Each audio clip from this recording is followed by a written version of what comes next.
Hi ಸ್ನೇಹಿತೆಯೇ.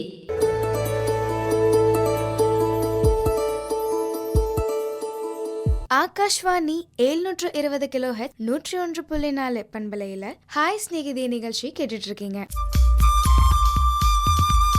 Thunive துணை. பெண்கள் மற்றும் குழந்தைகளுக்கு எதிரான குற்றத்தடுப்பு பிரிவின் காவல்துறை துணை ஆணையர் முனைவர் ஜி. வனிதா அவர்களுடன் நேர்முகம் கேட்கலாம்.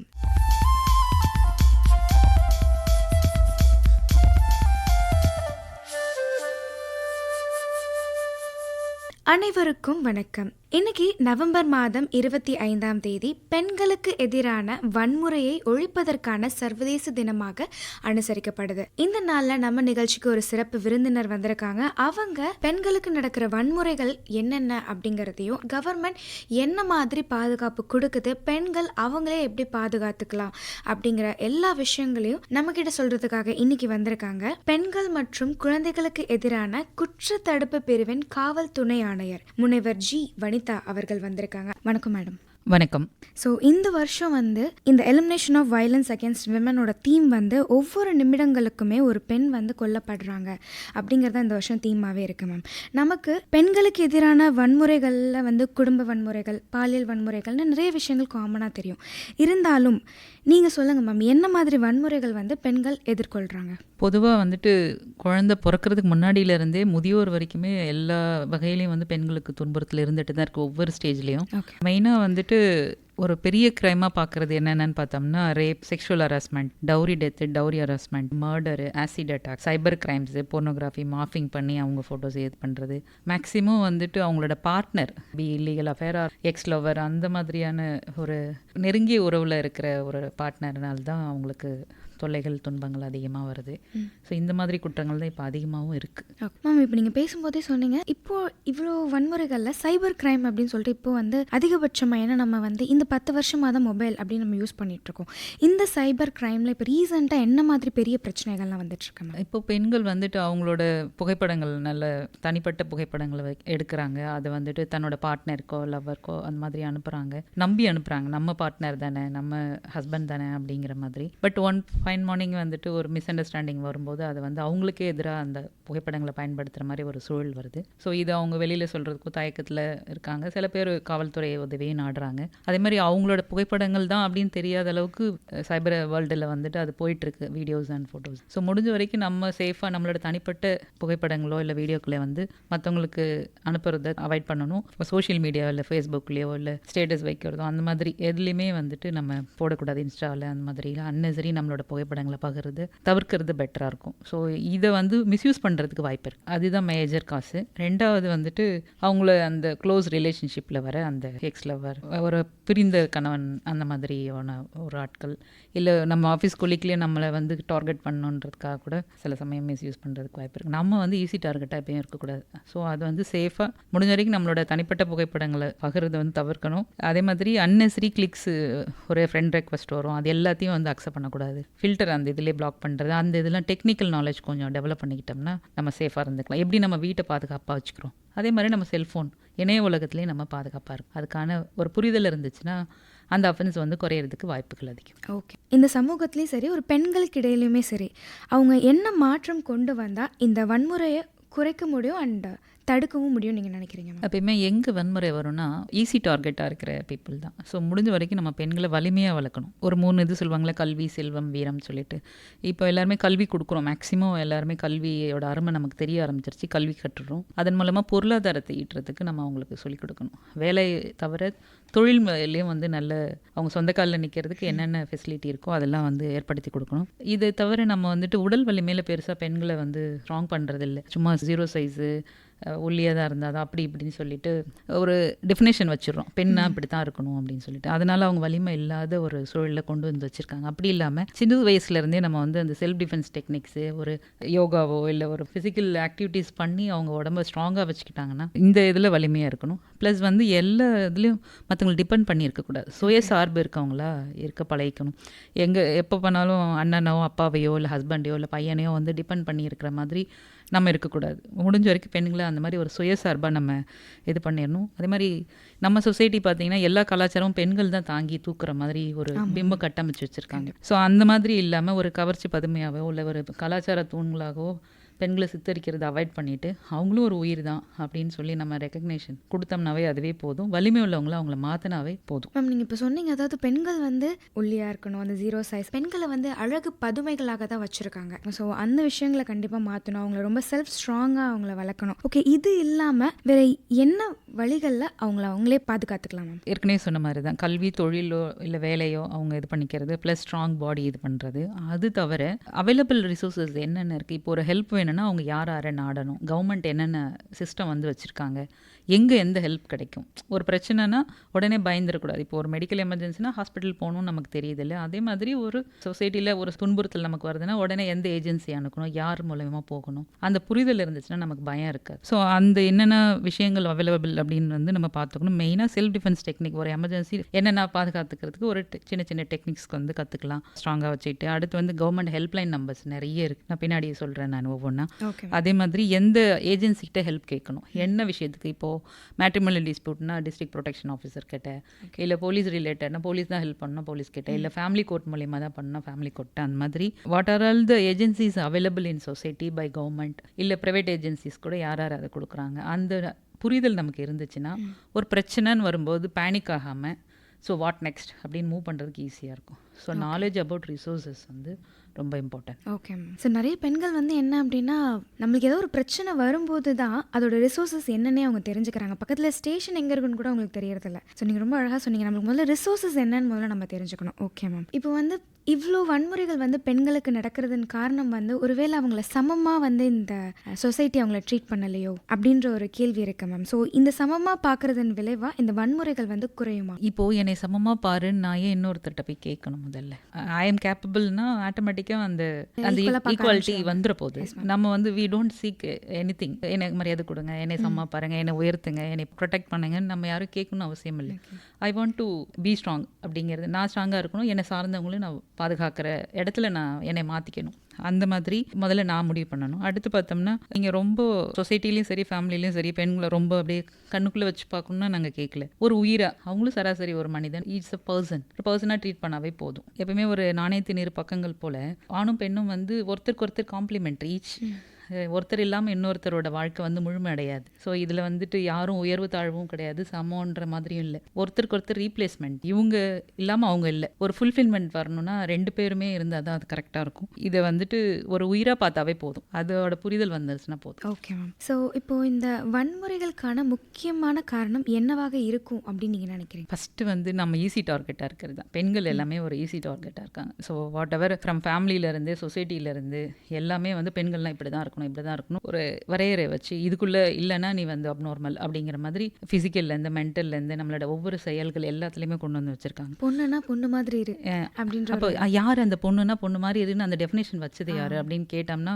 ஒரு நெகட்டிவாக பார்க்கப்படும். அந்த பெண்களுக்கான கோட்பாடுக்குள்ளே நம்ம வரமாட்டோம். அந்த கோட்பாடை வகுத்தது யார்? அப்போ வலியவன் வகுத்தான். அப்போ நான் வலிமை இல்லைன்னா எனக்கான கோட்பாட்டை நான் வகுத்துக்க முடியும். ஸோ நான் வலிமை இல்லைன்னா எனக்கான விஷயங்களை நான் பண்ண முடியாது. முதல்ல நான் வலிமையாக ஆக்கணும். மெயினாக ரீசன் பார்த்தோம்னா வந்து சரியான சமூக புரிதல் இல்லை. அவங்க இதுதான் சரின்னு நினச்சிட்டு இவ்வளோ ஆண்டாண்டு காலமாக வந்துட்டாங்க. ஸோ நம்ம எப்படி சதி உடன்கட்டை ஏறுதலோ இல்லை விதவை மறுமணத்தையோ வந்து இப்போ தான் கொஞ்சம் கொஞ்சமாக போராடி கொண்டு வந்துட்டு இருக்கோம், குழந்தை திருமணம் எல்லாமே. ஸோ இப்போ தான் இந்த ஜேர்னி வந்து முடிஞ்சிருக்கு. ஸோ இன்னும் நம்ம அடுத்து இதை எப்படி நோக்கி போகிறோன்றது நம்ம கையில் தான் இருக்குது. அந்த சமூக கட்டமைப்பில் நம்மளோட முன்னேற்றத்தை தடுக்காத மாதிரி ஒரு செட்டப்பை வந்து நம்ம தான் உருவாக்கணும். அடுத்தடுத்த ஜென்ரேஷன்ஸ்க்கு நம்ம சப்போர்ட் பண்ணணும். வளர்ந்து வந்தவங்க அடுத்து கீழே இருக்கிற யங்கர் ஜென்ரேஷனுக்கு கை தூக்கி விடணும். நாங்கள் அந்த காலத்தில் ஆரம்பிக்காமல் கொஞ்சம் நெக்ஸ்ட்டு அப்படிங்கிறதுக்கு சப்போர்ட் பண்ணுறதுக்கு பார்க்கணும். முடிஞ்ச வரைக்கும் பெண்களுக்கு சரியான வாய்ப்பு கொடுக்கணும். அவங்களுக்கான வாய்ப்பு வெறும் திருமணம், குழந்தை அப்படின்னு சொல்லி அந்த ரெஸ்ட்ரிக்ட் பண்ணக்கூடாது. ஸோ அதே மாதிரி பாதுகாப்புன்ற பேரில் முடிஞ்ச வரைக்கும் நம்ம சொசைட்டியில் தேவையான எல்லா கட்டமைப்புகளும் யூஸ் பண்ணி பெண்களோட ஒரு வளர்ச்சியை வந்து ஊக்குவிக்கிறதுக்கு நம்ம ட்ரை பண்ணணும். அடுத்து ரீசன் பார்த்தோம்னா மேஜர் வந்து அந்த ஆண் அப்படிங்கிற ஒரு கர்வம் சில பேர்கிட்ட இருக்குது, சில பேர்கிட்ட. ஸோ அது வந்துட்டு காதல் நோ இல்லை குடும்ப அமைப்பு இதுதான் சிஸ்டம் அப்படின்னு சொல்லி சில சமயம் ஒரு டாமினேஷனும் இருக்கும். ஒருத்தருக்கு ஒருத்தர் சப்போர்ட்டிங் அப்படிங்கிற சிஸ்டத்தை தாண்டி நான் உன்னை ப்ரொடெக்டர் அப்படின்னு கொண்டு வரும்போது தான் இந்த டாமினேஷனே வருது. ஸோ ப்ரொடெக்டர்னு கொண்டு வராமல் as a friend, as a கம்பேனியன்ற மாதிரி ஒரு அந்த புரிதல் இருந்துச்சுன்னா போதும், அஃபென்ஸ் ஆகாது. Okay ma'am. இப்போ நீங்கள் சொன்னீங்க, அதாவது வந்து நம்ம சதியாக இருக்கட்டும், இல்லை இப்போ இந்த மறுமணமாக இருக்கட்டும், இதை வந்து நம்ம போராடி தான் வாங்கணும் அப்படின்னு சொல்லிட்டு. இப்போ நீங்கள் சொன்னீங்க ஈக்குவாலிட்டி அப்படிங்கிற ஒரு விஷயத்த நம்ம கேட்கணும்னு அவசியம் இல்லை அப்படின்றப்போ, நமக்கு வேணுங்கிற சில விஷயங்களை நம்ம போராடி தானே மேம், கேட்டு தானே வாங்குறோம். அப்படி தானே இந்த விஷயங்களும் இருக்குது. இல்லை, போராட்டம் வந்து முதல்ல நம்மளை ஜெயிக்கணும். எனக்கு ஒரு பிரச்சனை இல்லை, பை எக்ஸாம்பிள் ஒரு விதவை மறுமணம் ஏதோ ஒரு நம்ம ஃபேமிலியிலேயோ இல்லை நமக்கோ வருது அப்படின்னா அதை அக்செப்ட் பண்ணுற மனநிலை முதல்ல நம்ம ஜெயிக்கணும் ஃபர்ஸ்ட். அந்த நம்ம மனநிலையை ஜெயிச்சோம்னாவே அதுவே வந்துடும். பெருசாக நம்ம போய் ரோட்டில் இறங்கி போராட்டம் பண்ணணும்னு அவசியம் இல்லை. எனக்கு என்ன தேவைங்கிறத நான் முடிவு பண்ணணும். அதை அடையிறதுக்கான வழிகள் என்னன்னு பார்க்கணும். அதுக்கு என்னோட ஃபேமிலி ஃப்ரெண்ட்ஸோட சப்போர்ட்டை நான் கேட்கணும். இல்லைன்னா கவர்மெண்ட் ஏஜென்சி எந்தெந்த ஏஜென்சிஸ் நமக்கு சப்போர்ட் பண்ணுறாங்கன்னு பார்த்தா அதோட வந்து துணை கொள்ளணும். ஒரு ஸ்டெப்பு பார்த்துட்டு உடனே உட்காந்துட்டு மொழியில் அழக்கூடாது. ஸோ இதுதான். Okay ma'am. ஸோ இந்த வன்முறையினால் பாதிக்கப்படுற பெண்களோட மனநிலை எப்படி இருக்குது அண்ட் அதை எப்படி அவங்க கடந்து வராங்க? ஆக்சுவலாக காலம் வந்து அவங்கள குணப்படுத்திடும். நம்ம வந்து அது குத்தி கலராது வரைக்கும் அது வந்து பெரிய இஷ்யூவாக நம்ம அது காமிச்சு அது வந்து பெருசாக பூஸ்டப் பண்ணி அதை கிளறி அதை மறக்க முடியாத மாதிரி பண்ணக்கூடாது. இப்போ ஒரு அடிபட்டுருச்சு, ஒரு ஆக்சிடென்ட் ஆயிடுச்சுன்னா எப்படி அதுலேருந்து கொஞ்சம் கொஞ்சமாக வெளியே வரும், அந்த மாதிரி தான் டக்குன்னு நம்ம கொஞ்சம் காலம் எடுக்கும். ஒவ்வொன்றுத்துக்கும் ஒவ்வொரு கால நேரம் இருக்குது. அதை எடுத்துக்கிட்டு வரணும். அதுக்கு ஃபேமிலி அண்ட் ஃப்ரெண்ட்ஸ் வந்து சப்போர்ட் இருந்தால் இன்னும் ரொம்ப நல்லாயிருக்கும். ஸோ அந்த சூழல் தான் முடிஞ்ச வரைக்கும் அந்த மாதிரி ஒரு சூழல் அமைச்சு கொடுக்கணும். இல்லைன்னா நம்ம அதுக்கான சூழலை நோக்கி நம்ம நகர வேண்டிய கட்டாயத்துலேயும் நம்ம இருக்கும். So proper support and guidance, counselling இருந்துச்சுன்னா எல்லாமே ஓகே. இட்ஸ் ஓகே அப்படிங்கிற ஒரு இது இருந்துச்சுன்னா போதும். ஜட்ஜ்மெண்ட்டெல்லாம் தேவையில்லை. இப்படி ஆயிடுச்சு, ஒரு கற்பழிப்பு நடந்துருச்சு, இல்லை ஒரு புகைப்படம் வெளியில் வந்துருச்சு, வீடியோ வெளில, அவ்வளோதான் வாழ்க்கை போயிடுச்சு அப்படின்னு பயப்படக்கூடாது. அதை எப்படி நம்ம எதிர்கொள்ளணும், இந்த செயலை செஞ்ச நபர் தான் வெட்கப்படமே தவிர நம்ம வெட்கப்படணும்னு அவசியம் இல்லை. அந்த புரிதல் வந்து நம்ம பெண்கள்கிட்ட இருந்துச்சுன்னா இது ஈஸியாக வந்து ஓவர் கம் பண்ணிடுறாங்க. அந்த மாதிரி வரவும் செய்கிறாங்க. இப்போ நவடேஸ் வந்து யாரும் மொழியில் உட்காந்துட்டுலாம் எழுதிட்டு இருக்கல, எல்லாரும் வந்து காவல்துறை உதவியை நாடுறாங்க. தப்பு பண்ணவங்கள டைரெக்டாக சட்டத்தின் முன் வந்து நிறுத்துறதுக்கு தயக்கமே இருக்கிறது இல்லை. இன்னும் முன் வரணும் அப்படிங்கிறது எங்களோட வேண்டும். இந்த மாதிரி பாதிக்கப்பட்ட பெண்கள் வந்து முன்ன இருந்ததுக்கும் இப்போ இருந்ததுக்குமான அவங்க தைரியமாயிட்டாங்க அப்படின்ற மாதிரி நீங்கள் சொல்லியிருந்தீங்க. இருந்தாலும் அவங்க வெளியில் என்ன மாதிரி பிரச்சனைகள்லாம் சந்திக்கிறாங்க? முன்ன பெண்கள் வந்து குறைவான அளவில் தான் படிக்கிறதுக்கோ வேலைக்கோ இல்லை தொழில் ரீதியாகவோ வந்து ஃபேமிலியை விட்டு வெளியில் வர்றது ரொம்ப கம்மியாக இருந்துச்சு. இப்போ வந்து பெருநகரங்களில் எல்லா இடத்துலையுமே பெண்கள் தனியாக வேலைக்கோ படிப்புக்கோ இல்லை அவங்க தொழில் சார்பாகவோ வெளியில் வராங்க தைரியமாக. அதுக்கான சூழலை அரசாங்கம் அமைச்சு கொடுத்துருக்கு. நிறைய பார்த்தீங்கன்னா வந்துட்டு காவல் உதவி ஆப்னு ஒன்று சொல்லியிருக்காங்க. 100க்கு கால் பண்ண அது பண்ணலாம், நைட்டில் இது பண்ணால் அதுக்கு ஒரு ஹெல்ப்லைன் நம்பர் கொடுத்துருக்காங்க. நிறைய சிஸ்டம் இருக்குது. நிறைய இடத்துல சிசிடிவி போடுறது, அந்த மாதிரி நிறைய கவர்மெண்ட் ஏஜென்சிஸ் பண்ணியிருக்காங்க. வேலை இடத்துல வந்துட்டு அவங்களுக்கு எந்த ஹராஸ்மெண்ட் இல்லாமல் இருக்கிறதுக்கு இன்டர்னல் கம்ப்ளைண்ட்ஸ் கமிட்டின்னு சொல்லிட்டு ஒரு விஷயம் இருக்குது. போஷ் ஆக்டில் வந்து இது பண்ணுறாங்க. ஸோ நிறைய விஷயங்கள் இருக்குது அப்படின்னு நம்ம தெரிஞ்சுக்கிட்டாவே நமக்கு பயம் போயிடும். ஓகே. இப்போ அடிபட்டுச்சுன்னா அடுத்து வந்து இந்த மருந்து போடணும், இந்த ஹாஸ்பிட்டலில் போய் பார்க்கணும், நமக்கு ஒரு ஐடியா இருந்தால் நம்ம பயப்பட மாட்டோம். கண்டிப்பாக. அதே மாதிரி ஈவன் சமையலில் கூட வந்து சாம்பார்னா இப்படி வைக்கணும்னு ஒரு புரிதல் இருந்துச்சுன்னா நம்ம பயப்பட மாட்டோம். ஸோ அடுத்த விஷயம் என்ன பண்ணணும்னு தெரிஞ்சால் நம்ம அந்த தெளிவும் புரிதல் வந்து ஒவ்வொரு விஷயத்துக்கும் அதே தான். கண்டிப்பாக. பேனிக் ஆகாமல் என்ன பண்ணணும், ஒரு விஷயம் நடந்துருச்சுன்னா அடுத்து என்ன, இல்லை நடக்கிறதுக்கு முந்தி நம்ம எப்படி ஜாக்கிரதையாக இருக்கும். முன்னாடியே தகவல் தெரிஞ்சிச்சுன்னா டக்கு காப்பாற்றிக்கிறதுக்கும் ஹெல்ப் கேட்கறதுக்கும் ஈஸியாக இருக்கும். Okay ma'am. இந்த பஸ்ஸில் ட்ரெயினில் வந்து தனியாக செல்லும் பெண்கள் அவங்கள வந்து பாதுகாக்கிறதுக்கு அவங்க என்னென்ன தெரிஞ்சு வச்சுக்கணும் அண்ட் அவங்கள பாதுகாக்கிறதுக்கு அரசாங்கம் என்னென்ன பாதுகாப்பு கொடுத்துருக்கு? நிறைய இருக்குது. இப்போ நான் ஏற்கனவே சொன்ன மாதிரி நீங்கள் வந்து 100 கால் பண்ணிங்கன்னா எனி டைம் பெட்ரோல் வெஹிக்கிள் வந்து எல்லா இடத்துலையுமே அவைலபிள். சென்னையில் பார்த்தீங்கன்னா கிட்டத்தட்ட 300க்கும் மேற்பட்ட பெட்ரோல் வெஹிக்கிள்ஸ் இருக்குது. ஓகே. பிங்க் பெட்ரோல் தனியாகவும் இருக்குது. ஸோ 100 வந்து வித்தின் நீங்கள் இருக்கிற இடத்துல 10 to 15 minutes அங்கே வந்து ரீச் ஆயிடுவாங்க ஃபார் எமர்ஜென்சி பர்பஸ். இல்லை பேசக்கூடிய ஒரு சூழலில் எல்லாமே இப்போ ஸ்மார்ட் ஃபோன் கையில் வச்சுருக்காங்க. காவல் உதவி ஆப்னு சொல்லி கூகுள் ப்ளே ஸ்டோரில் இருக்குது. அந்த காவல் உதவி ஆப்பை டவுன்லோட் பண்ணி வச்சுக்கிட்டாங்கன்னா ஒரு எமர்ஜென்சி சுச்சுவேஷன்ஸ் வருது, ஒரு சினிமாவில் வர மாதிரி ஒரு கற்பழிப்போ இல்லை கிட்டாம்பழிப்போ அந்த மாதிரி ஒரு சூழல் வருதுன்னா டக்குன்னு அந்த ஃபோனில் அந்த ஆப்பை வந்துட்டு ஷேக் பண்ணாவோ இல்லை டச் பண்ணாவோ இவங்களோட இருப்பிடத்தோட எங்களுக்கு கண்ட்ரோல் ரூமுக்கு கால் வந்துடும். இவங்க சொல்லாமே எங்களால் அவங்களோட லொக்கேஷன், அவங்க வீடியோ ஆடியோ எல்லாம் கேட்க முடியும், பார்க்க முடியும். ஒரு 15 seconds வந்து எங்களால் அக்சஸ் பண்ண முடியும். ஸோ ஏதாவது அவங்க பேச முடியாத சூழல்னா கூட எங்களால் அதை கண்டுபிடிச்சி நாங்கள் உடனே ரெஷப் பண்ணி அவங்களுக்கு ஹெல்ப் பண்ணுறதுக்கான ஃபெசிலிட்டி வந்து இப்போ இருக்குது. காவல் உதவி அப்போ வந்து ஒவ்வொரு பெண்ணுமே அவங்களோட ஸ்மார்ட் ஃபோனில் டவுன்லோட் பண்ணி வச்சுக்கிறது அவங்களுக்கு எக்ஸ்ட்ரா போலீஸ் பக்கத்துலேயே இருக்கிற மாதிரி ஒரு இது நிறைய பேருக்கு தெரிய மாட்டேங்குது. ஏகப்பட்ட ஆப் வந்து நம்ம ஸ்மார்ட் ஃபோனில் வந்து டவுன்லோட் பண்ணுறோம். ஆனால் நமக்கு ரொம்ப முக்கியமான ஒரு விஷயத்தை வந்து டவுன்லோட் பண்ணுறதுக்கு அவ்வளோ ஒரு தயக்கம் ஏன்னு எனக்கு தெரியல. சில சமயம் புரிதல் இல்லாமல் கூட இருக்கலாம். ஸோ அந்த காவல் உதவி ஆப்பை வந்து டவுன்லோட் பண்ணி வச்சுக்கணும் அப்படிங்கிறது எங்களோட வேண்டுகோள். 100. அதே மாதிரி சென்னை சிட்டியில் வந்து பார்த்தீங்கன்னா 10 மணிக்கு மேலே வந்துட்டு ஒரு எக்ஸ்டென்ஷன் ஏரியா போயிருக்காங்க, அவங்களுக்கு சரியான டிரான்ஸ்போர்ட் இல்லைன்னு ஃபீல் பண்ணுறாங்கன்னா ஒரு ஹெல்ப்லைன் நம்பர் இருக்குது 1091 சொல்லிட்டு. ஓகே. அது கால் பண்ணி இந்த மாதிரி நான் இந்த ஏரியாவில் இருக்கேங்க சார், எனக்கு இங்கே போகணும், சரியாக இருக்கல, கொஞ்சம் பயமாக இருக்க மாதிரி இருக்குது, தனியாக இருக்கேன் அப்படின்னு சொன்னால் நியரஸ்ட் பேட்ரோல் வெஹிக்கிள்ஸ் வந்துட்டு அவங்கள சேஃபாக கொண்டு போய் பிக்கப் ட்ராப்க்கு ஹெல்ப் பண்ணுவாங்க. ஸோ இந்த மாதிரி ஒரு ஃபெசிலிட்டி இருக்குன்னே நிறைய பேருக்கு தெரிய மாட்டேங்குது. அதனால தான் ரிப்பீட்டடாக நாங்கள் வந்து சோஷியல் மீடியா மூலயமோ தகவல் தொடர்பு சாதனங்கள் மூலமாக வந்து எல்லாருக்கும் சொல்லிக்கிட்டு இருக்கோம். அது மாதிரி நீங்கள் மெட்ரோ ட்ரெயினோ இல்லை நார்மல் ட்ரெயினோ எல்லா இடத்துலையுமே ஹெல்ப்லைன் நம்பர் இருக்குது விமனுக்கு. மெட்ரோ ட்ரெயினில் பார்த்தீங்கன்னா 1860421515 சொல்லி ஒரு நம்பர் இருக்குது. அதே மாதிரி ட்ரெயினில் பார்த்தீங்கன்னா 9962500500 ஒரு நம்பர். இது எல்லாமே நீங்கள் வந்து இருக்குது. அது மாதிரி சைபர் கிரைம் இஷ்யூஸ் வந்துச்சுன்னா 1930 வந்து டோல் ஃப்ரீ நம்பர். இப்போ விமனுக்கு போலீஸ் ஹெல்ப் வேண்டாம், ஜஸ்ட்டு மேட்ரிமோனியல் டிஸ்பியூட்டு, ஏதோ ஒரு ஃபேமிலியில் ஒரு ப்ராப்ளம், ஆனால் போலீஸ் ஸ்டேஷன் வந்தால் கொஞ்சம் சோஷியல் ஸ்டிக்மா இருக்கு இல்லைங்களா, அதனால வந்துட்டு என்ன பண்ணலாம், பட் தே நீட் கவுன்சிலிங் அப்படின்னா 181 கால் பண்ணி கேட்டால் அவங்க கரெக்டாக கைட் பண்ணுவாங்க என்ன பண்ணணும்னு சொல்லிட்டு. ஸோ அது வந்து 181 கால் பண்ணி ஒரு கவுன்சிலிங் வந்து அவங்களோட அந்த ப்ராப்பர் சொல்யூஷன் வந்து அவங்க கைட் பண்ணுவாங்க. அதே மாதிரி சைல்டு அண்டர் 18 வருதுன்னா 1098 அப்படின்னு ஒரு ஹெல்ப்லைன் நம்பர், அதுக்கு கால் பண்ணி எனக்கு இந்த மாதிரி பிரச்சனைனா அவங்க கரெக்டான கைடன்ஸ் கொடுப்பாங்க. எல்டருக்கு இருக்குது, ஒவ்வொரு ஸ்டேஜ்லையுமே இருக்குது. சைல்டுக்கு இருக்குது, விமனுக்கு இருக்குது. எல்டருக்கு பார்த்தீங்கன்னா 1 4 5 6 7 தனியாக இருப்பாங்க, பசங்களாம் வெளியில் இருப்பாங்க. இவங்க பேரண்ட்ஸ் ரொம்ப லோன்லியாக ஃபீல் பண்ணும்போது என்ன பண்ணலாம், இல்லை ஏதோ ஒரு பிரச்சனைனா இதுக்கு வந்து கால் பண்ணால் என்ஏ அசிஸ்டன்ஸ் வந்து கொடுக்குறாங்க. அதே மாதிரி போலீஸில் பார்த்தீங்கன்னா பெண்களுக்காகவே தனியாக ஆலுமன் போலீஸ் ஸ்டேஷன்ஸ் வந்து ரன் பண்ணிகிட்டு இருக்காங்க, எக்ஸ்க்ளூசிவ் உமன் ஆஃபீஸர்ஸ் போட்டு. அவங்க ஹெசிடேட் பண்ண வேணாம், அவங்களும் அவங்கள மாதிரி ஒரு பெண் தான், யூனிஃபார்ம் போட்ட ஒரு பெண். ஸோ ஒரு பயமும் தேவையில்லை, தைரியமாக வந்துட்டு ஆலுமன் பிஎஸ் வந்து அணுகலாம். அது மாதிரி பேட்ரோல் வெஹிக்கிள்ஸ் இப்போ வந்து கவர்மெண்ட் இன்க்ரீஸ் பண்ணியிருக்காங்க. அப்புறம் பார்த்தீங்கன்னா உமன் அண்ட் சில்ட்ரன் பார்க்குறதுக்குனே அந்த கேசஸ் வந்து சூப்பர்வைஸ் பண்ணுறதுக்குனே தனியாக crime against women and children சொல்லிட்டு ஒரு ஸ்பெஷல் யூனிட்டே வந்து ஒரு டிஜிபி தலைமையில் போட்டிருக்காங்க தமிழ்நாட்டில். இப்போ சிட்டிக்கு வந்து டிசி லெவலில் இருக்கும், டிஸ்ட்ரிக்டில் பார்த்தீங்கன்னா அடிஷ்னல் எஸ்பி தலைமையில் இருக்காங்க. ஸோ ஒவ்வொருமே இது தனித்தனியாக இருக்குது. 2 வீலர் பெட்ரோல்ஸும் இப்போ வந்து நிறைய வாங்கி கொடுத்துருக்காங்க, சிசிடிவி கேமராஸ் போட்டிருக்காங்க. சோஷியல் மீடியா மூலமாக என்னென்ன விஷயங்கள் வந்து கவர்மெண்ட்டில் பண்ணுறோன்னு சொல்லிட்டு ப்ரொபகண்டா டெய்லி பண்ணிக்கிட்டு இருக்காங்க. ஒவ்வொரு டிஸ்ட்ரிக்ட்லேயும் 1 ஸ்டாப் சென்டர் சொல்லிட்டு ஒரு விஷயம் இருக்குது. வீட்டு விட்டு வெளியே போ அந்த மாதிரிலாம் ஒரு சுச்சுவேஷன் வரும், எங்கே போகிறதுன்னு தெரியாது, போயிட்டு ஒரு 4-5 days ஷார்ட் ஸ்டே தங்கி அவங்களுக்கு ஒரு சேஃபான இடத்த வந்து இது பண்ணுற வரைக்கும் அங்கே போய் தங்கிக்கலாம், நம்ம அம்மா வீடு மாதிரி. அங்கே அவங்களுக்கு போயிட்டு அந்த மெடிக்கலோ ஒரு லீகல் எய்டோ சேஃபான ஒரு ஸ்டேக்கு வந்து ஹெல்ப் பண்ணுறாங்க. அடுத்து ஒவ்வொரு டிஸ்ட்ரிக்ட்லையும் கலெக்டர் ஆஃபீஸில் டிஸ்ட்ரிக்ட் ப்ரொடெக்ஷன் ஆஃபீஸர்னு ஒருத்தங்க இருக்காங்க, அவங்க வந்து டொமஸ்டிக் வயலன்ஸ் ஆக்டை வந்து எக்ஸசைஸ் பண்ணுறாங்க. நிறைய பேர் வந்துட்டு மாமியார் கொடுமை, ஹஸ்பண்ட் கொடுமைலாம் ஃபேமிலி கோர்ட் போகிறதுக்கு வசதி இல்லை, அந்த மாதிரிலாம் இருக்கும்போது இந்த டிஸ்ட்ரிக்ட் ப்ரொடெக்ஷன் ஆஃபீஸர் வந்து ஹெல்ப் பண்ணுறாங்க. ஸோ அதே மாதிரி வேலைக்காக பெண்கள் வெளியில் வரும்போது அவங்களுக்கு அந்த தோழி விடுதுன்னு சொல்லிட்டு கவர்மெண்ட் வந்து அங்கே ஹாஸ்டல்ஸ் இது பண்ணியிருக்காங்க, ஃப்ரீ பஸ் உமனுக்கு. அடுத்து பார்த்தீங்கன்னா புதுமை பெண் திட்டம், டிகிரி படிக்கிற பசங்களுக்கு எல்லாம் மாதாந்திர உதவித்தொகை கொடுக்குறாங்க. அது மாதிரி ரேப்போ இல்லை போக்சோ கேஸில் வந்துட்டு ஒரு விக்டிம் ஆயிடுறாங்கன்னா அவங்களுக்கு வந்து உடனே கோர்ட்லேருந்து அந்த வழக்கு அந்த மெடிக்கல் எக்ஸ்பென்சஸ் இருக்கும் இல்லையா, அதை மீட் அவுட் பண்ணுறதுக்கு விக்டிம் காம்பன்சேஷன் ஃபண்டு கொடுக்குறாங்க. இந்த மாதிரி ஏகப்பட்டது இருக்குது. குழந்தை தரம் அதை தடுக்கிறதுக்கான ஒரு ஆஃபீஸர்ஸ் அவங்க போட்டிருக்காங்க. கருவிலே பெண்கள் வந்து பெண் கருவை வந்து அழிக்கிறாங்க இல்லையா, அதை வந்து தடுக்கிறதுக்கான சட்டம் போட்டு அது ஸ்ட்ரிக்டாக விஜிலன்ஸ் பண்ணுறாங்க. இப்போ டீனேஜ் ப்ரெக்னன்சியை வாட்ச் பண்ணுறாங்க.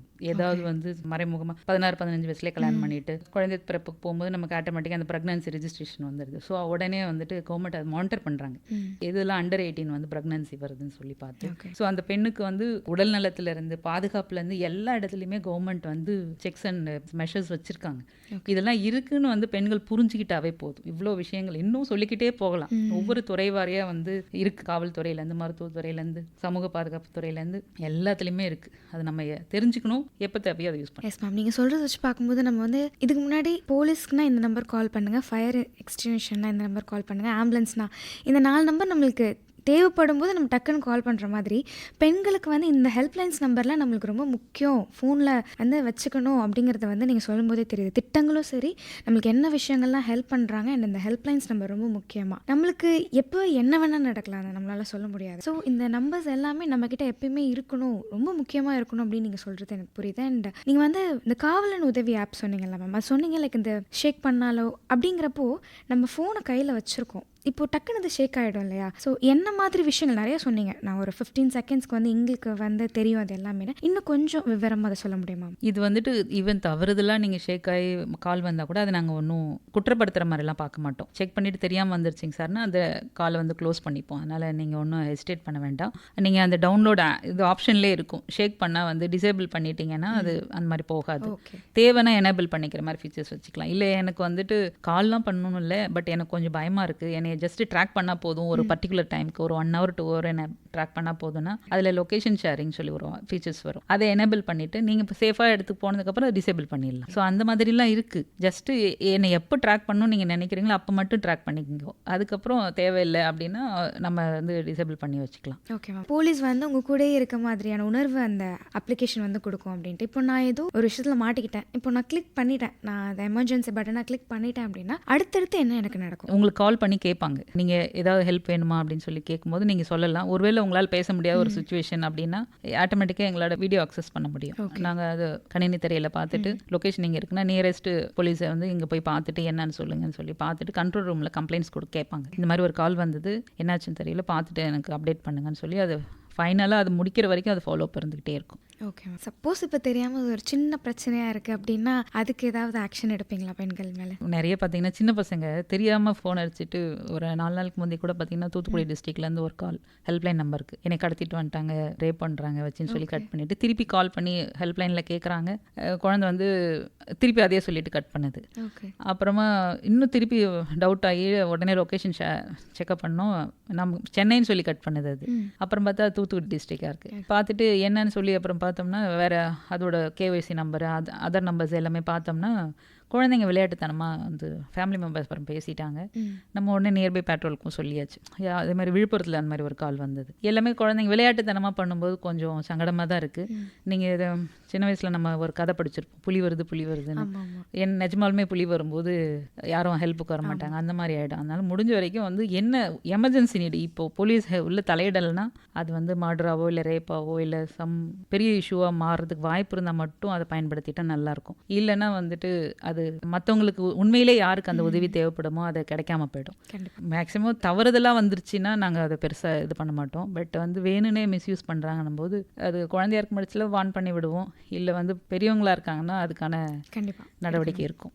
Okay ma'am. ஸோ இப்போ நீங்கள் சொன்னீங்க இரவு நேரத்தில் வந்து நம்மளுக்கு ஒரு பர்டிகுலராக டிரான்ஸ்போர்ட் இல்லை அப்படின்னா அவங்கள பிக்கப் அண்ட் ட்ராப் பண்ணுவோம் அப்படின்ற ஒரு பாதுகாப்பு வந்து பெண்களுக்கு இருக்கிறதா சொன்னீங்க. அந்த மாதிரி வேற என்ன விஷயங்கள்லாம் இருக்கு மேம்? ஏன்னா ரொம்ப லேட் நைட் ஷிஃப்ட் போயிட்டு வருவாங்க, சம்ஹவ் இப்போல்லாம் அவங்களே கொண்டு போய் விடுறதுக்கான வாய்ப்புகள் நிறையவே இருக்குது. இல்லாத பட்சத்தில் இந்த பெட்ரோல் இல்லாமல் வேற என்ன விஷயங்கள் அவங்கள பாதுகாக்கிறதுக்கு என்ன விஷயங்கள் இருக்குது? மேக்ஸிமம் உமன் எம்ப்ளாயீஸ் எங்கெங்கெல்லாம் அதிகமாக இருக்கவங்க அவங்களே ஓன் அந்த எம்ப்ளாயர் வந்து வெஹிக்கிள்ஸ் வந்து கொடுக்கணும் அப்படின்னு சொல்லி என்ஷூர் பண்ணி கொடுத்துருக்காங்க.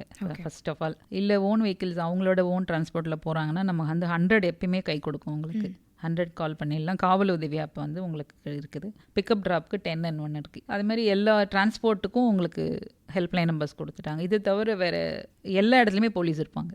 நீங்கள் வந்துட்டு பார்க்கல அப்படின்லாம் கிடையாது. எவ்ரி 1/2 கிலோமீட்டர் வந்து போலீஸ் இருப்பாங்க. என்டையர் சிட்டியை வந்து சிசிடிவி கேமரா கவரேஜ் இருக்குது. ஒரு நபரோ ஒரு வெஹிக்கிள்ஸோ உள்ளே வந்துட்டு எந்த கேமராவிலையும் படாமல் வெளியே போக முடியாது சிட்டியை விட்டு. எல்லா ஜங்ஷன்ஸு எல்லா இடத்துலையுமே சிசிடிவி இப்போ வந்து நாங்கள் இம்ப்ளிமெண்ட் பண்ணியிருக்கோம். அது கவர்மெண்ட் ப்ராஜெக்டில் இருக்குது. ஸோ பொது வெளியே பாதுகாப்பான ஒரு வெளியாக வந்து கவர்மெண்ட் மாற்றிக்கிட்டு இருக்காங்க. இப்போது மெரினா பீச்சில் கூட சிசிடிவி போடுறதுக்கு உள்ள அது ப்ராஜெக்ட் போயிட்டுருக்குது. ப்ரொபோசல் அமைச்சிருக்கோம். ஸோ எந்தெந்த இடம்லாம் வந்து லூப் ஹோல் இருக்கோ அது எல்லாத்துலேயும் வந்து சிசிடிவி கண்காணிப்பில் வந்து அது 24/7 வந்து ஒரு டீம் என்டையர் மானிட்டர் பண்ணிட்டு இருக்காங்க. நீங்கள் எப்படி வீட்டில் அப்பா அம்மா குழந்தைங்க எங்கே போகிறாங்க வராங்க பார்க்குறோமோ அதே மாதிரி உங்களை எல்லாரையும் காவல்துறை வந்து சிசிடிவி மூலயமா கண்காணிச்சிட்டே இருக்குது. யாரும் அஃபென்ஸ் பண்ணிட்டு வெளியில் போக முடியாது. நியர்பை எல்லா இடத்துலையுமே விசிபிள் போலீஸிங் நாங்கள் வந்து என்ஷூர் பண்ணுறோம். இப்போ இந்த சிசிடிவி கேமரா நிறைய இடத்துல வச்சுட்டே இருக்காங்க மேம். இதுக்கு முன்னாடி இருந்ததுக்கும் இப்போ சிசிடிவி கேமரா வந்ததுக்கும் நிறைய மாற்றங்கள், அதாவது ஒரு கிரைமாக இருக்கட்டும் இல்லை இதிலிருந்து தப்பிச்சு வந்தாங்க இல்லை நல்ல விஷயங்களாக இருக்கட்டும், என்ன மாற்றம் இருந்தது சிசிடிவி கேமரா வந்ததுக்கப்புறம்? நம்ம ஒரு எக்ஸ்ட்ரா கண்ணு மாதிரி தான், 1ஆம் கண். We are under watch. முன்னெல்லாம் சொல்லுவாங்களே கடவுள் நம்மளை பார்த்துக்கிட்டே இருக்காரு. ஆக்சுவலாக சிசிடிவி நம்மளை பார்த்துக்கிட்டே இருக்குது. இப்போ நம்மளை ஒருத்தர் வாட்ச் பண்ணுறாங்கன்னாவே ஆட்டோமேட்டிக்காக தப்புகள் செய்கிறவங்க கொஞ்சம் யோசிப்பான், செய்ய மாட்டான். மனித மனம் வந்து எப்போ வேணால் சான்ஸ் கிடைச்சா தப்பு பண்ணுறவன் தானே. சான்ஸே கொடுக்காத போது அங்கே தப்பு நகர வாய்ப்பே இல்லை. தப்பு நடந்தாலும் மாட்டிக்குவோம் அப்படின்னும் போது அவன் செய்ய மாட்டான். கொஞ்சம் அந்த பொது வெளியில் குற்றங்கள் செய்கிறது கொஞ்சம் குறைஞ்சிருக்கு. Okay ma'am. அடுத்து நம்ம மொபைல் ஃபோன்ஸ்க்கு வருவோம் மேம். இப்போ சைபர் கிரைம்ஸ் இருக்கு இல்லையா? இப்போ சைபர் கிரைம்ஸ் அப்படிங்கிறதே தாண்டி நம்ம மொபைலே அதிகமாக பயன்படுத்தாத போது இருந்த குற்றங்கள் வெளியில் சொல்கிறதுக்கும் இப்போ நம்ம கிட்ட ஃபோன் வந்துருச்சு உடனே டக்குன்னு ஃபோன் எடுத்து ஹெல்ப்லைன் நம்ம கால் பண்ணிக்கலாம் எல்லாமே இருக்குது. ஸோ அப்போ இருந்ததுக்கும் இப்போ இருந்ததுக்குமான வித்தியாசம் எப்படி இருக்கு மேம்? அப்போது ரிப்போர்ட்டிங் ரொம்ப கம்மியாக இருக்கும். ஏன்னா ஒரு பிரச்சனைனா அவங்க ஸ்டேஷன் போகிறதுக்கு தனியாக போக மாட்டாங்க. யாராவது ஒரு பிக் ஷாட் யாராவது பிடிச்சிட்டோ இல்லை ஒரு அட்வொகேட் மூலயமாவோ அந்த மாதிரி பயந்துக்கிட்டு தனியாக போகாமல் ஒரு கும்பல் சேர்த்துட்டு ஸ்டேஷன் வருவாங்க. அந்த மாதிரிலாம் இருக்கும். இப்போலாம் அப்படி இல்லை. இல்லை, ஜஸ்ட் நீங்கள் நம்மளோட தமிழ்நாடு போலீஸ் வெப்சைட்டில் நீங்கள் கம்ப்ளைண்ட் ரைஸ் பண்ணலாம். ஓகே. சைபர் கிரைம்னா 1930 கம்ப்ளைண்ட் ரைஸ் பண்ணலாம். இல்லை www.cybercrime. அதில் மாதிரி வேரியஸ் அப்ரோச்சிங் மோடு இருக்குது. கால் பண்ணலாம், வெப்சைட் மூலயமா வரலாம். தேவைன்னா வந்துட்டு ஹையர் அப்ஸ் எல்லோரோட ஃபோன் நம்பரும் நெட்டில் இருக்குது. அந்தந்த பகுதியோட எல்லா உயரதிகாரிகள் நம்பரும் இருக்குது. இப்போ இன்ஸ்பெக்டர் கிடைக்கலன்னா நீங்கள் ஏசிக்கு பேசலாம், ஏசி இல்லைன்னா எஸ்பிக்கு பேசலாம். அந்த மாதிரி அடுத்தடுத்த படிநிலை எல்லா நம்பருமே இருக்குது. எல்லாமே அக்சசபிள், ஓகே மேம். ஈஸியாக நீங்கள் அப்ரோச் பண்ணலாம். ஆனால் முன்ன அப்படி இல்லை. நீங்கள் ஃபிசிக்கலாக கிளம்பி ஒரு டீம் எடுத்துகிட்டு உங்கள் வேலையெல்லாம் விட்டுட்டு வரணும். இப்போ வந்து ஈஸி ரிப்போர்ட்டிங் வந்து இருக்குது. அந்த ரிப்போர்ட்டிங் வந்து இன்னும் இம்ப்ரூவ் பண்ணால் நல்லாயிருக்கும். நிறைய பேர் ஹெசிடேட் பண்ணுவாங்க. அந்த ஹெசிடேஷனே தேவையில்லை. ஜஸ்ட் நீங்கள் ரிப்போர்ட் பண்ணிட்டீங்கன்னா ஃபர்தராக அட்லீஸ்ட் ஹியூமிலேஷன் ஆக மாட்டீங்க. சில பேர் ஃபஸ்ட்டு ஒரு வாட்டி தப்பு நடந்துச்சு, அதை பொறுத்துக்கிட்டு திருப்பி அதுலேருந்து வெளில சொன்னால் அசிங்கன்ட்டு திருப்பி விக்டிம் ஆகிட்டே இருப்பாங்க. இப்போ வந்து அப்படி கிடையாது.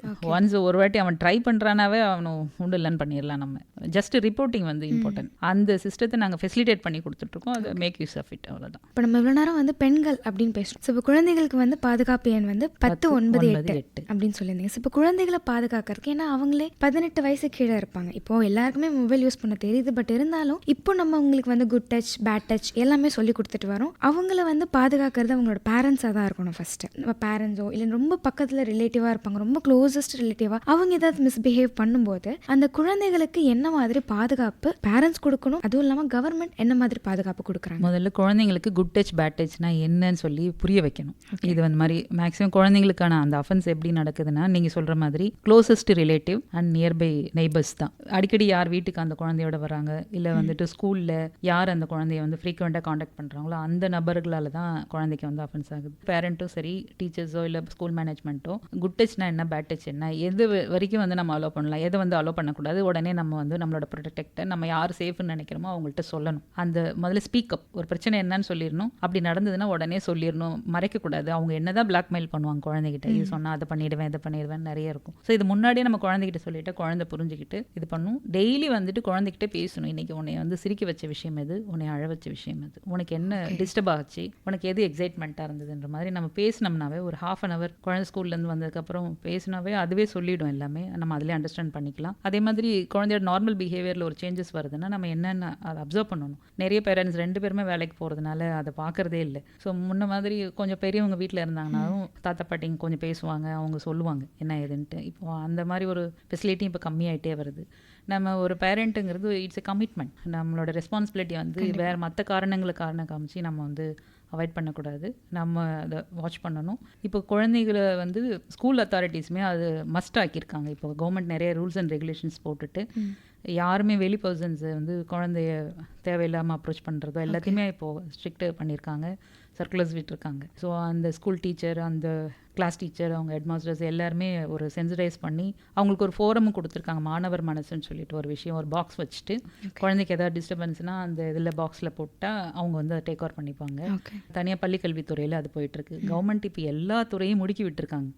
காவல்துறையும் சரி, பள்ளிக்கல்வித்துறையும் சரி, இல்லை கலெக்டரேட்டில் டிசிபிஓன்னு ஒரு புதிய ஒரு பொறுப்பு உருவாக்கி அதை மானிட்டர் பண்ணிகிட்ருக்காங்க ஒவ்வொரு டிஸ்ட்ரிக்ட்லேயும். உமன் அண்ட் சில்ட்ரனுக்குனே தனியாக துறை இதை பண்ணி கவர்மெண்ட் வந்து அதை வாட்ச் பண்ணிகிட்ருக்காங்க. எல்லாருமே வந்து குழந்தைய வந்து பாதுகாப்பான ஒரு வளர்ச்சியை நோக்கி கொண்டு போகணும் அப்படிங்கிறது அதை நோக்கி வேலை பார்த்துட்ருக்கோம். Super ma'am. ஸோ இப்போ நீங்கள் சொல்லியிருந்தீங்க நம்ம வீட்டிலேருந்து சில விஷயங்கள் ஆரம்பிக்கிறோம் அப்படின்னா அது பேரண்ட்ஸ் கிட்டேருந்து ஆரம்பிக்கணும். இதுக்கு முன்னாடியுமே பெண்கள் வந்து ஸ்ட்ராங்காக இருக்கணும், யாருமே டிபெண்ட் பண்ணி இருக்கக்கூடாது அப்படின்னா எல்லா விஷயங்களுமே வீட்டிலேருந்து தான் ஆரம்பிக்குது. பெண்கள் வந்து முக்கால்வாசி அப்பாவை டிபெண்ட் பண்ணி, அடுத்த அண்ணாவோ தம்பியோ இல்லை அடுத்த ஹஸ்பண்டோ. ஸோ இந்த விஷயங்கள் எல்லாமே நம்ம ஃபஸ்ட்டு வீட்டில் தான் ஸ்டார்ட் பண்ணும். பேரண்ட்ஸ், நீங்கள் பேரண்ட்ஸ்க்கு என்ன சொல்ல விரும்புறீங்க மேம்? நீங்கள் எப்படி இது ஆண் பெண் வேறுபாடு இல்லாமல் ஒரு பையன் எப்படி நீங்கள் வந்து ஒரு பொருளாதார ரீதியாவோ இல்லை வந்து ஒரு மென்டல் ரீதியாக ஸ்ட்ராங்காக இருக்கணும், ஆம்பளை அழக்கூடாது அப்படிலாம் சொல்லி வளர்க்குறோம். இல்லை அவன் ஒரு வேலைக்கு போகணும், ஒரு பொருளாதார ரீதியாக ஸ்ட்ராங்காக இருக்கணும் அப்படின்னு நம்ம ஆசைப்படுறோம்ல, ஒரு வீடு வாங்கி தரணும், அதெல்லாம் ஆசைப்படுவோம். ஆனால் பொண்ணுன்னா வெறும் நகை, கல்யாணம் பண்ணி வைக்கணும், அதை மட்டும்தான் ஒரு கடமையாக நினச்சி வேறு வீட்டுக்கு போகிறவ தானே அப்படிங்கிற மாதிரி ஒரு தாட் இருக்கும். அப்படி இல்லாமல் ரெண்டும் நம்ம குழந்தைங்க தான். 2 குழந்தைக்கு சமமான கல்வி, சமமான வேலைவாய்ப்பு, சமமான வாய்ப்புகள், சமமான ஒரு உரிமைகள் கொடுத்துட்டோம்னாவே ஆட்டோமேட்டிக்காக அந்த நம்ம முதல்ல வீட்டிலேருந்தே தொடங்கணும். இந்த டிஸ்பாரிட்டி இல்லாமல் 2 குழந்தையுமே 2 கண்ணு தான் அப்படிங்கிற மாதிரி வளர்த்தோம்னாவே. அதே மாதிரி ஹஸ்பண்ட் வந்துட்டு அந்த அம்மாவை எப்படி ட்ரீட் பண்ணுறான்னு அதை பார்த்து வளர்கிற பையன் தான் ஒய்ஃபை நல்லா வச்சுப்பான். பெண்ணை வந்து இப்படி தான் பார்த்துக்கணும்னு சொல்லி நம்ம வந்து வீட்டில் அம்மாவை வேலைக்காரி மாதிரி ட்ரீட் பண்ணால் அவனும் ஒய்ஃபை வேலைக்காரி மாதிரி தான் ட்ரீட் பண்ணுவோம். அதை வந்து நம்ம வீட்டில் பேரண்ட்ஸ் ஸ்டார்ட் பண்ணிட்டாவே போதும். இவ்வளோ நாள் பழசு நம்ம ஒன்றும் பண்ண முடியாது. இன்னைய தேதியில் என்னோட அடுத்த ஜென்ரேஷன் வந்து ஒரு நல்ல ஒரு மேம்பட்ட ஜென்ரேஷனாக இருக்கணும்னா நான் முடிவு பண்ணணும். ரொம்ப அழகாக சொன்னீங்க மேம். அதாவது எந்த ஒரு விஷயமா இருந்தாலும் முதல்ல வீட்டில் இருந்து ஆரம்பிக்குது. பேரண்ட்ஸ் ரொம்ப தெளிவாகவும் கரெக்டாகவும் செஞ்சால் அடுத்த வர ஜென்ரேஷன் அதை பார்த்து ஃபாலோ பண்ணுறப்போ அவங்களும் அதை கரெக்டாக பண்ணுவாங்கன்னு. இன்னொரு கேள்வி என்னென்னா மேம், இப்போ குடும்ப வன்முறைகள், அதாவது இப்போ ஃபேமிலியிலே ஒரு பிரச்சனை, இப்போ ஹெல்ப்லைன் நம்பர் எல்லாமே நம்மளுக்கு கைக்குள்ளே இருக்குது, எல்லாமே நம்ம கால் பண்ணிக்கலாம் அப்படின்னா, பெண்கள் எப்பயுமே ஒரு ரிலேஷன்ஷிப்பை ஹோல்ட் பண்ணலாம்னு நினைப்பேன். உங்களுக்கு அந்த நேரத்துக்கு உங்களுக்கு கால் பண்ணிட்டாங்க, பேசிட்டாங்க அப்படின்னா அடுத்து என்னன்னா அவங்க திடீர்னு மனசு இறங்கி என்ன பண்ணுவாங்கன்னா ஒரு சான்ஸ் கொடுத்து பார்க்கலாம். அப்படிங்கிறப்போ வன்முறைகளும் அடிகளும் பலமாக இருக்கும். ஆனால் என்னதான் இருந்தாலும் அவங்க இந்த ஹோல்ட் பண்ணலாம்னு நினைக்கும் போது நீங்கள் என்ன சொல்வீங்க அவங்களுக்கு? காவல்துறை மேட்ரிமோனியல் டிஸ்பியூட் உடனே வாவா ஜெயிலில் தூக்கி போட்டுறேன் அப்படிலாம் சொல்ல மாட்டாங்க. ஸோ மேட்ரிமோனியல் டிஸ்பியூட் எல்லாமே அது கவுன்சிலிங்ஸ் கொடுப்பாங்க. அதுதான் டிஸ்ட்ரிக்ட் ப்ரொடெக்ஷன் ஆஃபீஸர்னு சொல்லி இது கலெக்டரேட்டில் ஒரு ஆஃபீஸர் வச்சு ரிப்பீட்டட் கவுன்சிலிங் போடுவாங்க. ஆலுமன் பேஸ்லேயும் எடுத்தது எஃப்ஐஆர் போட்டு உடனே மாமியார் வீட்டெல்லாம் தூக்கி உள்ள வைக்க மாட்டாங்க. முதல்ல கவுன்சிலிங் போகும். இது என்ன பிரச்சனை, பேசினா சரியாக போயிடுமா, இல்லை அந்த புரிதல் வந்துருச்சுன்னா போகும். சில சமயம் ஒரு சிட்டிங்லேயே முடியலாம், சில சமயம் 2-3 சிட்டிங் கூட போகலாம். ரொம்ப டாக்ஸிக் ரிலேஷன்ஷிப்னா மட்டும்தான் அதை விட்டு வெளியே வந்துருங்கன்னு சொல்லி அட்வைஸ் பண்ணுவாங்களே தவிர முடிஞ்ச வரைக்கும் இந்த குடும்ப அமைப்பு சிதறக்கூடாது. அப்போ தான் ஒரு ஒழுக்கமாக அந்த சமூகம் போகும். முடிஞ்ச வரைக்கும் அதை பாதுகாக்கிறதுக்காக தான் விமன் ஆஃபீஸராக நாங்கள் போட்டிருக்கோம். ரொம்ப ரேர் தான் டைவர்ஸ் போக சொல்லி சொல்கிறதே தவிர முடிஞ்ச வரைக்கும் கவுன்சிலிங் பார்ட்டு தான் எல்லாமே. மேஜராக எனி ரிலேஷன்ஷிப் நம்ம கொஞ்சம் விட்டு கொடுத்து போகிறதுல ஒன்றும் தப்பு இல்லை. சில விஷயங்களில் நம்ம விட்டு கொடுத்து தான் போகணும். ரொம்ப முடியாத கட்டத்தில் தான் அது நம்ம பிரேக்கப் பண்ணணுமே தவிர அது முதல்ல நம்ம முடிவு பண்ணணும். எனக்கு இந்த உறவு வேணுமா வேணாமா, வேணும்னா நான் என்ன பண்ணணும், வேணான்னா என்ன பண்ணணும் அப்படிங்கிற ஒரு தெளிவு நமக்கு இருந்துச்சுன்னா போதும். நாங்கள் எடுத்ததுமே அந்த உறவு உடச்சி விடுறதுக்கு நாங்கள் ட்ரை பண்ண மாட்டோம் மேக்ஸிமம்.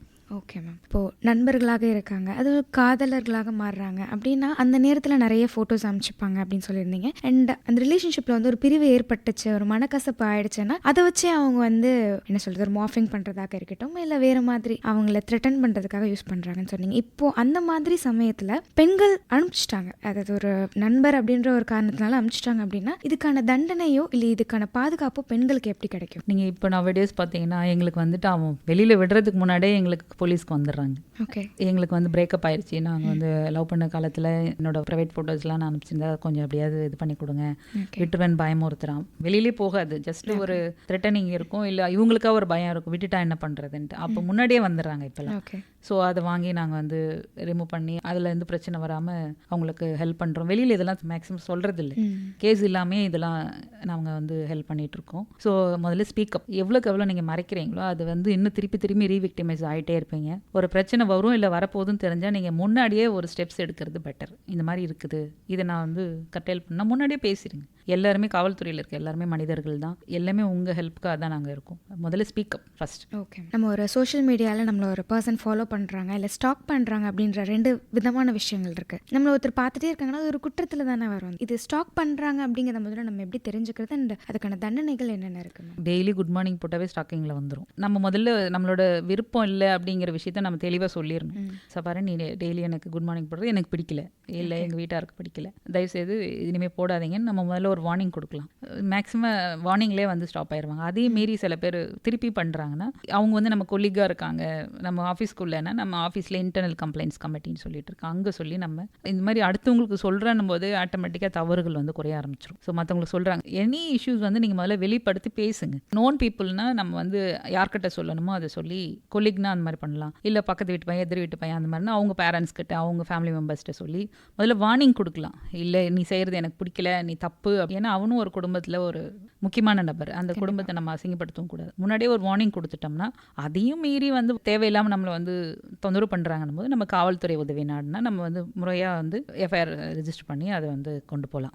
ஜஸ்ட்டு முதல்ல வார்னிங் முதல்ல எனக்கு பிடிக்கலன்னு சொல்லிடணும், கூப்பிட்டு பேசணும், ப்ராப்பர் அத்தாரிட்டிகிட்ட ரிப்போர்ட் பண்ணணும், ஃபைனலாக நம்ம எஃப்ஐஆருக்கு வந்துடலாம். Okay ma'am. ஸோ நீங்கள் சொல்லும்போது இந்த விஷயங்கள் எல்லாமே நம்ம பண்ணுறோம் அப்படின்னா நீங்கள் ஃபஸ்ட்டு சொன்னீங்க பெண்கள் தைரியமாக இருக்கணும், உங்களை தைரியமாக அக்செப்ட் பண்ணிக்கணும், அந்த விஷயத்தை அக்செப்ட் பண்ணிக்கணும். ஏன்னா இப்போ நீங்கள் சொல்லும்போது அந்த பையன் அப்படி பேசுகிறான்னா நீ என்ன பண்ண, நீ எதுவும் பண்ணாமல் அவன் பண்ணியிருக்க மாட்டான் அப்படின்னு ஃபஸ்ட்டு நம்ம பொதுவாக பொண்ணுங்க மேலே தான் ப்ளேம் போடுறது. ஆனால் நான் பண்ணலை அப்படிங்கிறத ஃபஸ்ட்டு நம்ம ஸ்ட்ராங்காக இருந்தோம் அப்படின்னா நிறைய விஷயங்களை நம்ம மண்டைக்குள்ளே எடுத்துக்கலனாலே அதை தவிர்த்துக்கலாம் இல்லையா மேம்? மேக்ஸிமம் நாங்கள் காவல்துறையில் இப்போ எல்லாருமே சென்சிடைஸ் பண்ணியிருக்கோம்னா ஜட்மெண்ட்லாம் இருக்க வேண்டாம், இந்த மாதிரியே நீங்கள் கேட்குற கேள்விகள்லாம் அந்த மாதிரி எதுவும் கேட்க வேண்டாம். ஒரு அஃபென்ஸ் ஆயிடுச்சு, அதுக்கு ரெமெடி கேட்டு வந்திருக்காங்க. ஸோ இவங்களை நம்ம குற்றம் சுமத்திய ஜட்மெண்ட் எல்லாம் கொஸ்டின் பண்ணி ஒன்றும் ஆக போகிறதில்ல அப்படின்னு நாங்கள் வந்து இப்போ ஜென்ரல் சென்சிட்டேஷன் ட்ரைனிங் சொல்லிட்டு எல்லா காவல்துறையும் வந்து சென்சிட்டைஸ் பண்ணியிருக்கோம். அந்த மாதிரி கேள்விகள் வராதுமே.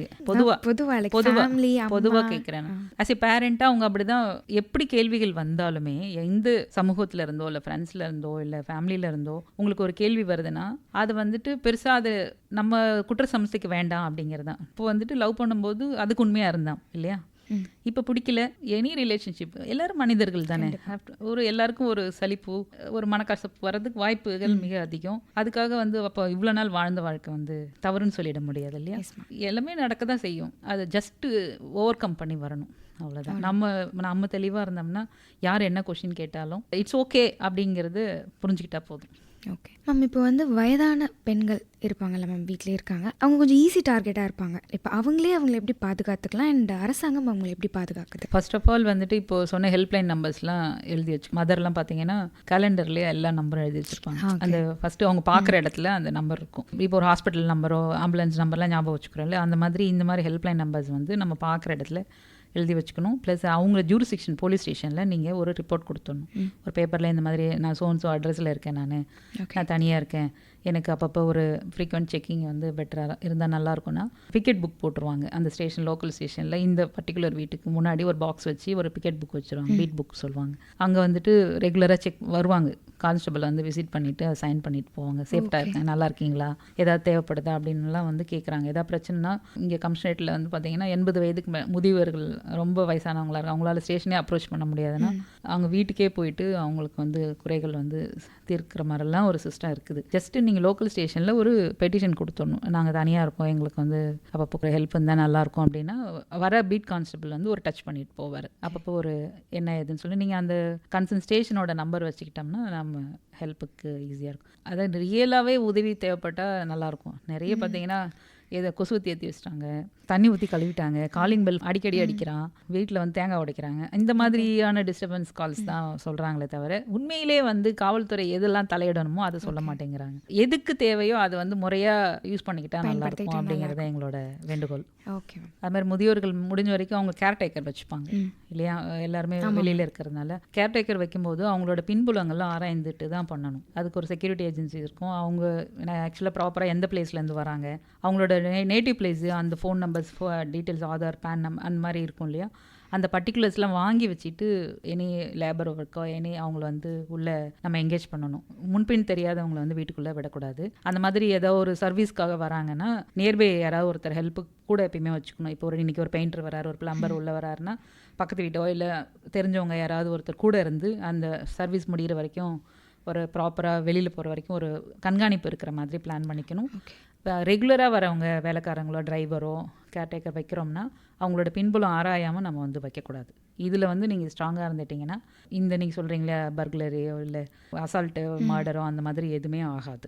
நார்மல் இதுக்கு வந்துட்டு லோக்கல் ஸ்டேஷனில் இந்த மாதிரி ஃப்ரீக்வெண்ட் செக்கிங்க்கு வர சொல்லலாம். இந்த இதில் ஒரு சிஸ்டமேட்டிக்காக கொண்டு வந்துட்டோம்னா போதும். அதே மாதிரி பென்ஷனர்ஸ் நிறைய பேர் எங்களுக்கு வர கம்ப்ளைண்ட்ஸ் பார்த்தீங்கன்னா பென்ஷனர்ஸ் எல்லாமே ஏதாவது ஒரு லிங்க்கை கிளிக் பண்ணிவிட்டு இல்லை பின் நம்பர் சொல்லிடுவாங்க கால் பண்ணி. இப்போ நிறைய எம்ஓ வருது இல்லைங்களா, உங்களை அரசு டிஜிட்டல் அரெஸ்ட்னு சொல்லிட்டு வயசானவங்கள்ட்ட தான் பணம் எடுத்துகிட்டு இருக்காங்க. ஸோ அதெல்லாம் இப்போ ஓரளவுக்கு கர்டைல் பண்ணி நாங்கள் அவேர்னஸ் கொடுத்து இதெல்லாம் இப்படிலாம் வராது, யாரும் ஃபோனில் வந்து உங்களை அரெஸ்ட் பண்ண முடியாது, ஃபோனில் வந்து பின் நம்பர் கொடுக்கக்கூடாது, any verification any arrest any warrant வந்து ஃபோன் மூலயமாலாம் பண்ண முடியாது, ஆன்லைன் மூலமாக பண்ண முடியாது. அந்த புரிதல் வந்து முதியோர்களுக்கு போயிடுச்சுன்னா இது ஒரு வே ஆஃப் ப்ரொடெக்ஷன், அது வந்து என்ஷோர் பண்ணிக்கணும். ஓகே.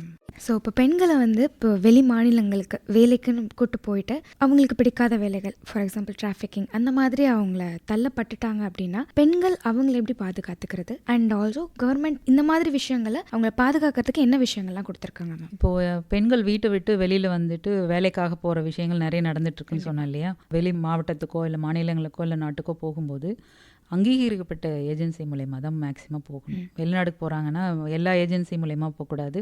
அந்த இமிக்ரேஷனில் எது அப்ரூவ் பண்ணியிருக்காங்களோ அந்த அங்கீகரிக்கப்பட்ட முகவர்கள் மூலம் தான் வந்து போகணும். சில பேர் டூர் விசாவில் போயிட்டு அங்கே போய் மாட்டிக்கிறாங்க, விசிட் விசா அந்த மாதிரி இல்லாமல் ஜாப் விசாவில் போகிறத என்ஷூர் பண்ணணும்.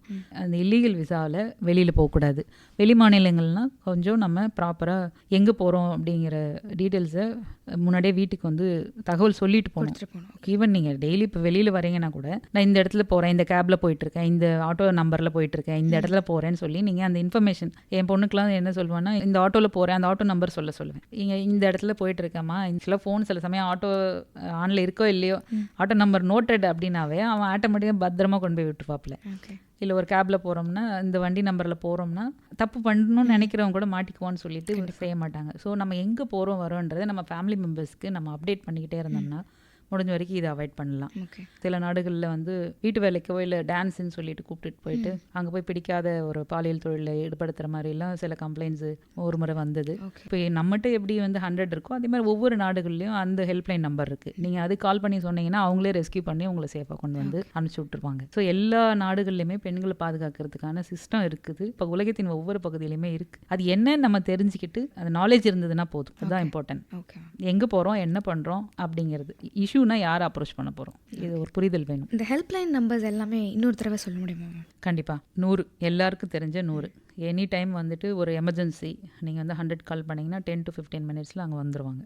அந்த 100. அடுத்து இரவு 10 மணிக்கு மேலே பெண்கள் மட்டும் பிக்கப் அண்ட் ட்ராப்க்கு கொஞ்சம் ஹெல்ப் கேட்கலாம். நியர்பையாக இருந்தால் அவங்களே கொண்டு போய் விட்டுருவாங்க. இல்லைனா சேஃபான ஒரு டிரான்ஸ்போர்ட்டில் அவங்களை வந்து போகிறத என்ஷூர் பண்ணிடுவாங்க. 1091 இதுக்கு. அடுத்த நம்பர் பார்த்திங்கன்னா சைல்டுக்கு 1098. 18 வயதுப்பட்ட ஆண் பெண் குழந்தை எந்த குழந்தையாக இருந்தாலும் அவங்களுக்கு ஒரு பிரச்சனை உடல் ரீதியாக பாலியல் ரீதியானா 1098க்கு கால் பண்ணி சொல்லலாம். காவல்துறை உதவி வேண்டாம், எங்களுக்கு வந்து வெறும் ஒரு கவுன்சிலிங் மட்டும் இருந்தப்போ ஒரு சூசைடல் தாட் அந்த மாதிரிலாம் இருக்குது, இல்லை ஒரு மேட்ரிமோனியல் டிஸ்பியூட் அப்படின்னா 181 கால் பண்ணிங்கன்னா சமூக பாதுகாப்பு துறையிலேருந்து அதை ஹெல்ப் பண்ணுறாங்க. அடுத்து வந்து 1930 சைபர் கிரைமுக்கு ஏதோ ஒரு ஃபோன் கம்ப்யூட்டர் இணைய தொடர்பாக இல்லை ஃபோனில் கம்ப்யூட்டரில் தொடர்பான குற்றங்கள் அப்படின்னா 1930 இதை ஞாபகம் வச்சுக்கணும். அடுத்து மெட்ரோ ட்ரெயினில் ட்ராவல் பண்ணும்போது ஒரு சேஃப்டி ஒரு பாதுகாப்பு இல்லாத மாதிரி ஒரு சுச்சுவேஷன்னா 1860-425-1515 சொல்லி ஒரு ஹெல்ப்லைன் நம்பர் இருக்குது. எல்லா இடத்துமே மெட்ரோ ஸ்டேஷனில் ஒட்டியிருப்பாங்க. அது அடுத்து பார்த்தீங்கன்னா நார்மல் ட்ரெயின், இப்போது நம்மளோட வெளில புறநகர் ட்ரெயின் அந்த மாதிரி போகிற அந்த ட்ரெயினில் பார்த்தீங்கன்னா 9962-500-500 இந்த நம்பர் இருக்குது. இது கால் பண்ணிங்கன்னா உங்களுக்கு உடனே நியரஸ்ட் போலீஸ் வந்து உங்களுக்கு ஹெல்ப்புக்கு வந்துருவாங்க. அடுத்து ட்ரக் ரிலேட்டடாக எங்கன்னா வந்துட்டு உங்களுக்கு ட்ரக் ரிலேட்டட் இன்ஃபர்மேஷன் தெரியும், ஆனால் நம்ம டீட்டெயில்ஸ் வெளில தெரியக்கூடாது. அது மாதிரி இப்போ நம்ம ஹாஸ்டலில் இருப்போம், யாராவது ஒருத்தர் வந்து ட்ரக் சேல் பண்ணுவாங்க, நம்ம வெளில சொன்னால் நம்மளை வந்து இது பண்ணிடுவாங்க, ஒரு பயம் இருக்குன்னா நீங்கள் ஜஸ்ட் இந்த நம்பர் கால் பண்ணி சொல்லிட்டீங்கன்னாவே மற்றது போலீஸ் பார்த்துப்பாங்க. 9498410581 அப்படின்னு சொல்லிட்டு. அடுத்து வந்துட்டு ஒரு முதியோர்களோ யாரோ கேட்பாரற்று ஊரில் அங்கங்கே ரோட்டில் இருப்பாங்க, அவங்கள வந்துட்டு பாதுகாக்கிறதுனே காவல்காரங்கள்னு சொல்லி ஒரு திட்டம் இருக்குது. சென்னை பெருநகர காவல்துறையில் போயிட்டு இருக்குது. ஒரு 3 NGOவோட ஹெல்ப்பில் அந்த மாதிரி கேட்பாரற்று இருக்கிறவங்கள வந்து கொண்டு போயிட்டு நல்ல ஹோமில் வச்சு அவங்கள ஒரு நல்ல ஒரு கேர் வந்து கொடுத்துட்ருக்காங்க. 94471700 அதோட நம்பர் இது. இது கால் பண்ணி ஜஸ்ட்டு கால் பண்ணி சொல்லலாம், இல்லை ஃபோட்டோ எடுத்து அந்த லொக்கேஷன் ஷேர் பண்ணி டீட்டெயில்ஸ் போட்டால் அவங்க வந்து பிக்கப் பண்ணிப்பாங்க.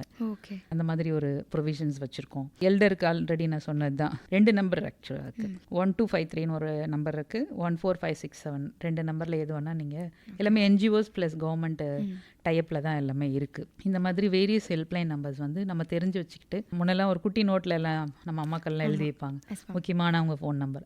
இதுதான் நமக்கு இம்பார்ட்டன்ட். ஒரு எமர்ஜென்சினா டக்குன்னு நமக்கு உதவி பண்ணுறவங்க இது வந்து எப்பயுமே வச்சுக்கணும். Okay ma'am. ஸோ இன்றைக்கி அதாவது பெண்களுக்கு எதிரான வன்முறையை வந்து ஒழிப்பதற்கான சர்வதேச தினமாக அனுசரிக்கப்படுதுன்னு சொல்லியிருந்தோம் மேம். ஸோ இந்த தினத்திற்கான உங்களுடைய கருத்து என்ன? ஆக்சுவலாக வந்துட்டு பெண் அப்படிங்கிறது மனிதனோட ஒரு பார்ட், அவங்களும் ஒரு மனிதன் தான். இது ஏன் இப்போது நம்ம கொண்டாடிட்டு இருக்கோம்னா நவம்பர் 25 டிசம்பர் 10 வரைக்கும் இருக்கிற அந்த 2 வீக். ஸோ டிசம்பர் 10 வந்து முடியும். ஒவ்வொரு மனிதனுக்கு என்ன உரிமையோ அதை தான் பெண்ணுக்கும். ஸோ இந்த இதில் வந்துட்டு என்னன்னு பார்த்தீங்கன்னா ஹியூமன் ரைட்ஸ்க்கு பாதுகாப்பு எங்கேயும் எப்போதுன்னு சொல்கிறாங்க, அதே தானே பெண்களுக்கும். ஸோ பெண்ணுக்கு வந்துட்டு எங்கேயுமே பாதுகாப்பு இருக்கணும் அப்படின்னா நம்ம எல்லாம் சேர்ந்து தான் அந்த பாதுகாப்பு கொடுக்க முடியும் இல்லையா? நானும் நீங்கள், இந்த சமூகம், இந்த குடும்பம், இந்த அரசாங்கம் எல்லாரும் சேர்ந்து தான் நம்ம வந்து கொடுத்தாகணும். ஸோ நம்ம எல்லாம் ஒன்றிணையணும் அப்படின்னு சொல்கிறாங்க. ஸோ பெண்களுக்கு எதிரான எல்லா வன்முறைக்கும் ஒழிக்கிறதுக்கு நம்ம எல்லாம் ஒன்றிணையணும், அதுதான் நம்மளோட மெயினு. ஸோ இதில் என்னோட கருத்து என்னன்னு பார்த்தீங்கன்னா, முதல்ல நான் முடிவு பண்ணணும், நான் சேஃபாக இருக்கணும், நான் வலிமையாக இருக்கணும்.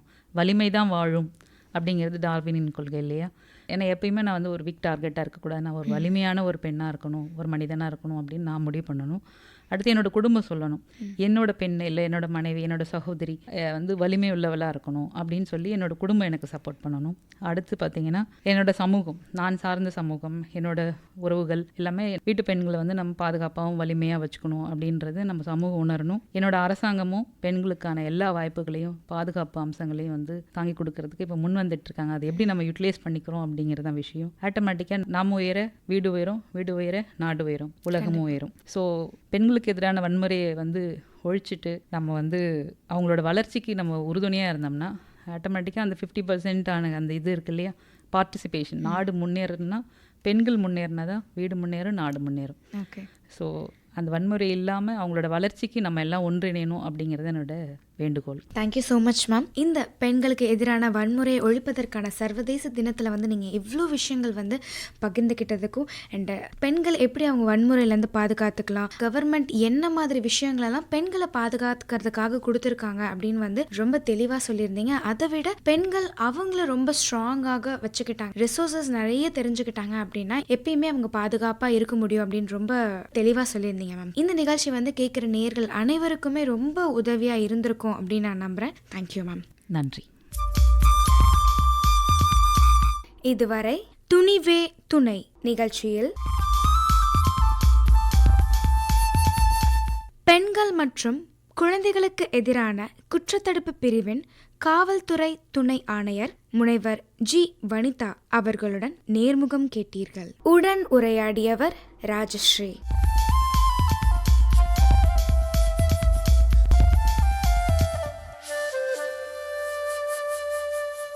உங்களோட கருத்துக்களை நீங்கள் எங்ககிட்ட சொல்லணும்னு நினச்சிங்க அப்படின்னா AIRChennai@gmail.com அப்படின்ற மின்னஞ்சலுக்கு அனுப்புங்க. நன்றி, வணக்கம்.